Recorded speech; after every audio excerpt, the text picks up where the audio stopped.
कालू कौवे ने हमेशा जंगल में चोरियां की थीं। अब कालू कौवा बूढ़ा हो चुका था। जग्गू और बग्गू, अब मुझसे चोरियां नहीं होती। आज के बाद तुम चोरियां किया करोगे।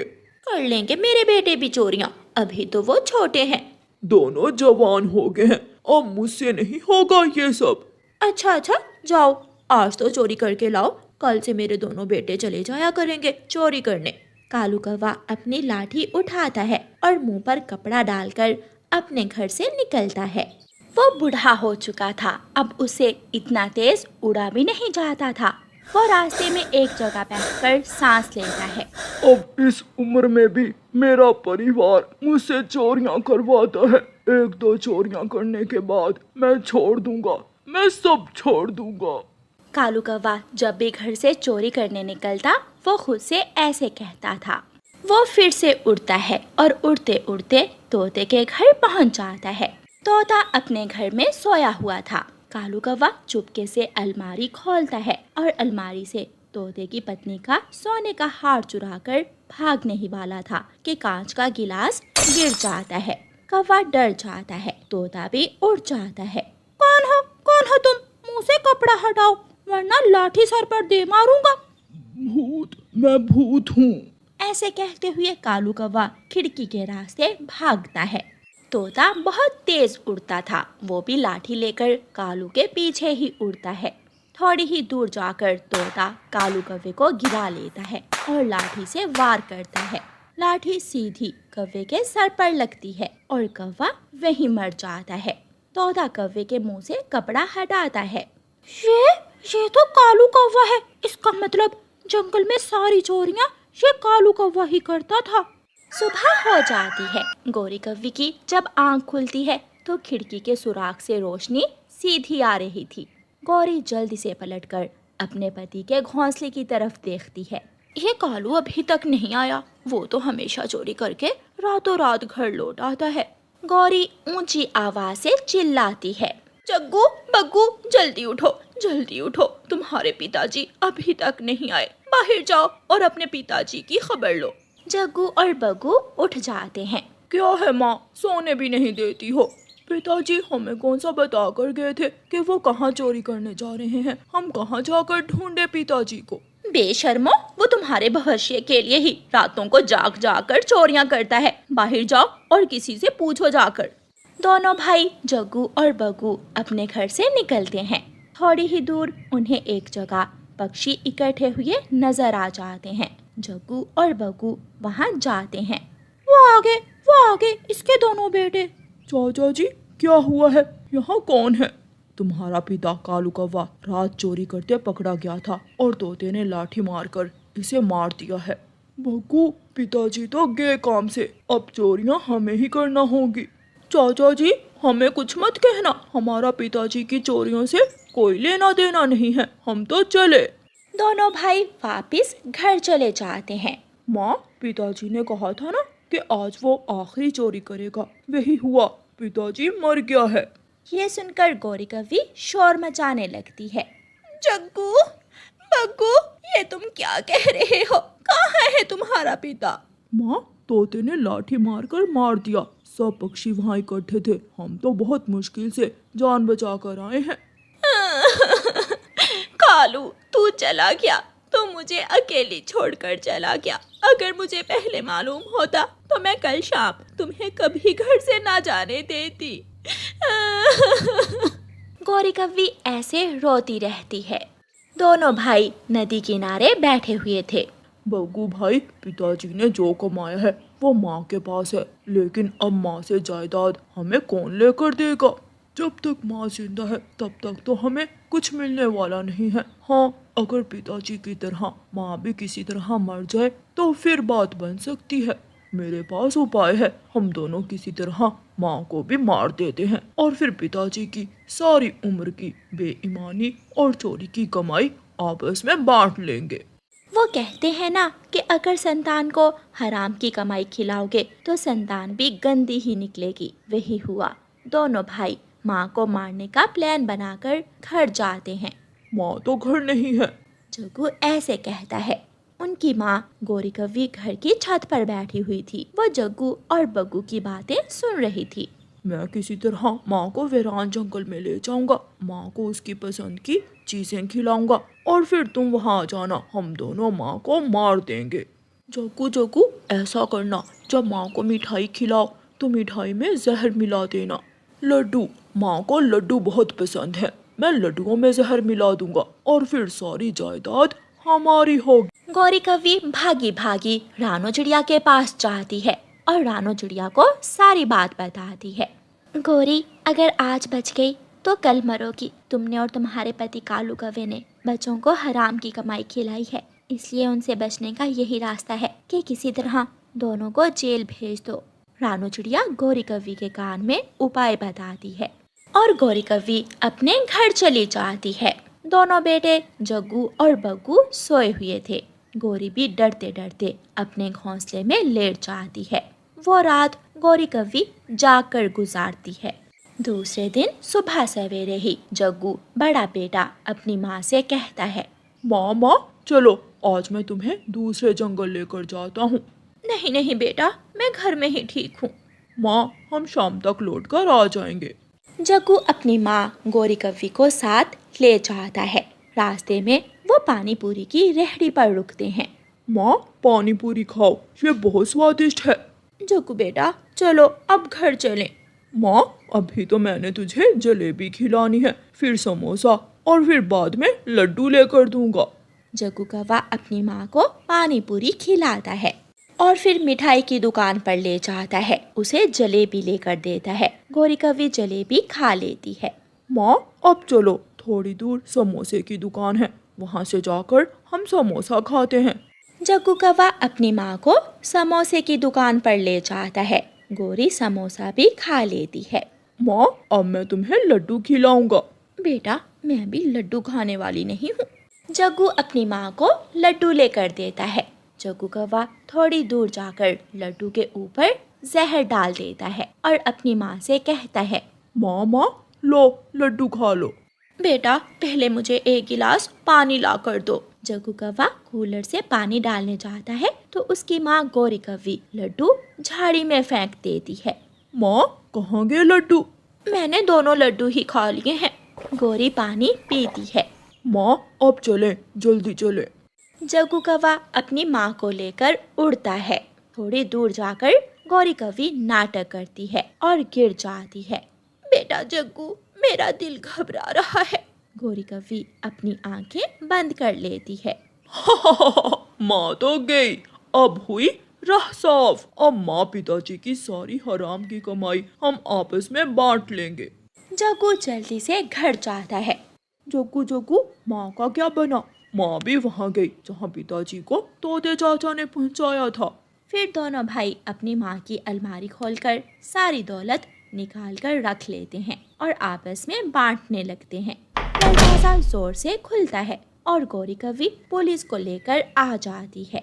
बेटा जग्गू और बग्गू, दोष हमारा ही है, जिन्होंने तुम्हें पालने के लिए न सच देखा, न झूठ, न हराम देखा, न बेईमानी। फिर तुम्हें तो ऐसा ही निकलना था। पुलिस, पकड़ लो इन दोनों को। पुलिस दोनों भाई कौवों को पकड़कर पुलिस वैन में डालकर ले जाती है। प्यारे दोस्तों, इस कहानी को लाइक, अपने दोस्तों के साथ शेयर और चैनल को सब्सक्राइब करना बिल्कुल मत भूलना। आपका धन्यवाद। घायल चिड़िया जमीन पर गिरी पड़ी थी। वो मदद की गुहार लगा रही थी। कोई मेरी मदद करे, मेरे पाँव पर जख्म हो गया है, खून बह रहा है। कोई मेरे पाँव पर पट्टी बांध दे, दर्द हो रहा है, मेरी मदद करो। एक नेक दिल इंसान जो किसान था, अपनी बैलगाड़ी लेकर खेतों से वापस आ रहा था। अरे अरे, ऐसी तेज बारिश में ये चिड़िया बेचारी कैसे बेआसरा गिरी पड़ी है। मुझे इस चिड़िया की मदद करनी चाहिए। किसान चिड़िया के पास जाता है। मैं तुम्हारी मदद करूँगा। चिड़िया, कहाँ है आपका घर? मेरा कोई बड़ा सा घर तो नहीं है, मगर एक छोटा सा तिनकों का घोंसला है, नदी के पास जंगल में। अगर मैं तुम्हें तुम्हारे घोंसले तक पहुंचा दूं तो तुम बदले में मुझे क्या दोगी? ये सुनकर चिड़िया निराश हो जाती है और कहती है, मैं गरीब कमजोर छोटी चिड़िया, भला आप बड़े इंसान को क्या दे सकती हूँ? हाँ, मैं आपके लिए संगीत गा सकती हूँ। मैं तो मजाक कर रहा था ताकि तुम जान लो कि मैं बिना लालच के तुम्हारी मदद कर रहा हूँ। फिर किसान चिड़िया को अपनी बैलगाड़ी पर बिठा लेता है और जंगल की ओर चलता है। ऐसे मौसम में पक्षियों को अपने घरों में ही रहना चाहिए। मैं जब घर से निकली तो मौसम ठीक था, फिर अचानक बरसात शुरू हो गई और मैं तेज बारिश के कारण वहाँ गिर गई। वो सामने है मेरा घोंसला। चिड़िया के घोंसले के पास जाकर किसान चिड़िया को दोनों हाथों से आराम से उठाता है और उसे घोंसले में रख देता है। चोट 1-2 दिन में ठीक हो जाएगी।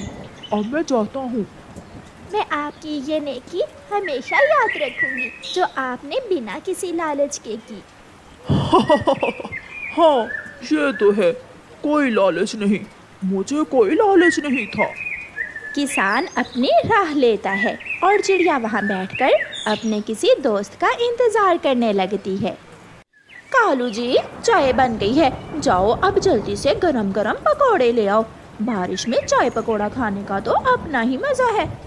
जाता हूँ, मैं लाऊंगा कुछ पकोड़े और एक समोसा भी, साथ में जलेबी, जो मीठे में खाएंगे हम। कालू अपने घर से निकलता है। वो सीधा चील के ढाबे पर जाता है। चील दी, 20 के पकोड़े, समोसा और 10 की जलेबी डाल दें। कौवे रुको, थोड़ा इंतजार करना होगा, आज बारिश के कारण सारे पकोड़े ही जल्दी बिक गए हैं। फिर थोड़ी देर बाद चील ढाबे वाली कौवे को उसकी मांगी हुई सारी चीजें ही दे देती है। कौवा बैग लेकर जा रहा था कि पेड़ की डाल पर अपने घोंसले में बैठी हुई चिड़िया कौवे को आवाज देती है। कौवे, कौवे भैया सुनिए, मेरे पास आए। कौवा इधर उधर देखकर वहां जाता है और अपना समोसों पकोड़ों वाला बैग अपने पीछे छुपा लेता है। चिड़िया, क्या बात है? कौवे भैया, आज मैं इंसानों की बस्ती की तरफ चली गई थी, वहाँ मैं घायल हो गई। एक नेक दिल इंसान मुझे मेरे घोंसले तक छोड़ गया है। शुक्र करो वो इंसान नेक दिल था, वरना इंसान तो बंदूक से मार देते हैं। जैसे हम पक्षी एक जैसे नहीं होते, वैसे भी इंसान भी एक जैसे नहीं होते। कुछ इंसान अच्छे होते हैं और कुछ बुरे। कालू भैया, मुझे भूख लगी है, मुझे कुछ खाने को ला दो। मेरे पास तो कुछ नहीं है। वो पीछे क्या छुपाया हुआ है आपने? वो तो गोरी की दवा है। कल से तेज बुखार है गोरी को और साथ सर में दर्द भी। रुको, मैं गोरी को दवा देकर अभी आया। कालू जल्दी जल्दी से वहाँ से निकल जाता है। पाँव टूट गया है चिड़िया का। मैंने कहा मैं गोरी को दवा देकर उसे भोजन ला दूंगा। वो चिड़िया तुम्हारी राह देख रही होगी। चल कालू, मैंने चाय डाल दी है, जल्दी जल्दी से पकोड़े सीधे करो। चिड़िया वहाँ बैठकर इंतजार कर रही थी, मगर कोई भी चिड़िया की मदद को नहीं आता। अब भूख बहुत बढ़ रही थी और वो भूख से नढाल हो रही थी। आपने उस चिड़िया की मदद भी की, मगर आधी। वो कैसे पत्नी जी? वो बेचारी घायल थी, वो खाएगी क्या, ये नहीं सोचा आपने? मैं तो भूल ही गया। मेरा छाता कहाँ है? मैं चिड़िया को रोटी दे आती हूँ। फिर किसान की पत्नी अपना छाता लेकर चिड़िया को रोटी देने चली जाती है। वो तेज बारिश में चलती हुई घने जंगल में पहुँच जाती है और चिड़िया के पास पहुँच जाती है। चिड़िया, भूजो तो, मैं क्या लाई हूँ तुम्हारे लिए? मैं नहीं जानती, अगर कोई खाने की चीज़ हो तो मेरी जान बच जाएगी। ये लो, मैं तुम्हारे लिए रोटी लेकर आई हूँ। रोटी देखकर चिड़िया की तो जान में जान आ जाती है। बहुत बहुत धन्यवाद आपका, आपने मेरे लिए ये सोचा। चिड़िया किसान की पत्नी से रोटी लेकर खा लेती है। मैं हमेशा ये एहसान याद रखूंगी। किसान की पत्नी चली जाती है। बारिश रुक जाती है, मौसम साफ हो जाता है और थोड़े दिनों बाद चिड़िया का पाँव भी ठीक हो जाता है। आज मैं ठीक हूँ, आज मैं किसान और उसकी पत्नी को मिलने जाऊंगी। चिड़िया ऐसा सोचकर जल्दी जल्दी से कुछ तिनके लगाकर अपने घोंसले की मरम्मत करने लगती है। भाग्यवान, अरे ओ भाग्यवान, कहाँ हो? जल्दी चलो, आज लाल मिर्ची तोड़नी है। जल्दी चलो, धूप बढ़ रही है। मुन्ना सो ही नहीं रहा, मैं कब से इसे सुला रही हूँ। इसे साथ ले आओ, बड़े पेड़ के नीचे ठंडी छांव होती है। मुन्ने को छांव में लिटाकर हम काम कर लेंगे। फिर किसान की पत्नी अपने मुन्ने को लेकर बैलगाड़ी पर बैठ जाती है। दोनों पति पत्नी मिर्ची के खेत में पहुंच जाते हैं। यहाँ लेट जाए मेरा मुन्ना, मैं थोड़ा काम कर लूं मेरे मुन्ने। किसान की पत्नी अपने मुन्ने को बड़े पेड़ के नीचे लिटाकर मिर्ची तोड़ने चली जाती है। उड़ती उड़ती चिड़िया भी उधर आ जाती है। अब चिड़िया मुकम्मल तौर पर स्वस्थ थी। वो पेड़ के ऊपर वाली डाल पर बैठकर मुन्ने के साथ खेलने लगती है। चिड़िया चू चू करती तो मुन्ना हंसने लगता। चिड़िया छुप जाती तो मुन्ना रोने लगता। चिड़िया सामने आती तो मुन्ना हंसने लगता। फिर अचानक चिड़िया का ध्यान झाड़ियों की तरफ जाता है। एक नाग मुन्ने की तरफ बढ़ रहा था। ये नाग मुन्ने को नुकसान भी पहुंचा सकता है, मुझे किसान और उसकी पत्नी को बताना होगा। चिड़िया शोर मचाती है, सांप सांप, वहाँ काला सांप है, मुन्ने को यहाँ से उठा लें। किसान की पत्नी दौड़कर वहाँ आती है और अपने मुन्ने को उठाकर सीने से लगा लेती है। भागो भागो यहाँ से। सुनिए जी, जल्दी आइए और सांप को भगाइए आकर। मैं आपको धन्यवाद बोलने आई थी माँ जी। चिड़िया, धन्यवाद तो मुझे तुम्हें बोलना चाहिए, तुमने मेरे बेटे की जान बचाई है। किसान भी वहाँ आ जाता है। चिड़िया, जब मैंने तुम्हारी मदद की तो सोच रहा था कि तुम छोटी चिड़िया मेरे किसी काम नहीं आ सकती हो और मैं तुमसे मजाक कर रहा था, मगर आज विश्वास हो गया कि हमें कभी भी किसी की ज़रूरत पड़ सकती है। इसलिए हमेशा दूसरों से भलाई करो। धन्यवाद चिड़िया, ये तुम्हारा एहसान है हम पर। चिड़िया बहुत खुश थी।